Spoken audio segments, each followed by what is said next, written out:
রমজান মাস শুরু হয়েছে, সেটা শুধু আমাদের জেলা বা রাজ্য বা দেশে নয়, সারা পৃথিবীতে মুসলিম সমাজ যারা ইসলামে বিশ্বাস করে, ইসলামের নির্দেশ মেনে এক মাস রমজান মাসটাকে রোজার মাস হিসেবে পালন করা হচ্ছে।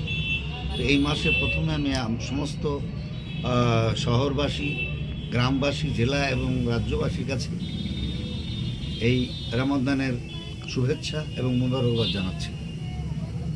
আমরা এটা বছরে একবার পাই। এই মাসটা আমাদের ক্ষেত্রে খুবই শুভ। এই মাস আমাদের যা কিছু, এই মাসে আমরা কিছু কৃচ্ছ সাধন করব।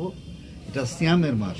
আমাদের যা কিছু খারাপ আমরা সেগুলোকে বর্জন করব, যা কিছু ভালো সেটাকে গ্রহণ করব। আমরা মানুষের সঙ্গে মানুষের কোনো ভেদাভেদ করব না। একে অপরের প্রতি ভ্রাতৃপ্রতিম আচরণ নিয়ে আমরা চলব। আমরা ঐক্যবদ্ধভাবে চলতে চাই এবং এই রমজান মাসে আমরাই নেব যে সারা শুধু আমার পশ্চিমবাংলার মানুষই আমরা মানুষ নয়, আমরা ভারতবর্ষেও সারা পৃথিবীর মানুষ। আমরা প্রকৃতই মানুষ, আশরাফুল মুখলুকাত। আমরা মনুষ্যত্বকে আমরা অর্জন করব এবং সব পরিশেষে আমাদের এই সেই মনুষ্যত্বকে দিয়ে আমরা আল্লাহর সন্তুষ্টি লাভ করব, আল্লাহর নৈকট্য লাভ করব এবং পরজন্ম পরবর্তীকালে পরলোকে আমরা যাতে করে সবাই একসঙ্গে ঘাড়ে ঘাড় মিলিয়ে, কাঁধে কাঁধ মিলিয়ে আমরা জান্নাতবাসী হতে পারি, এই শুভ কামনা আমরা করব।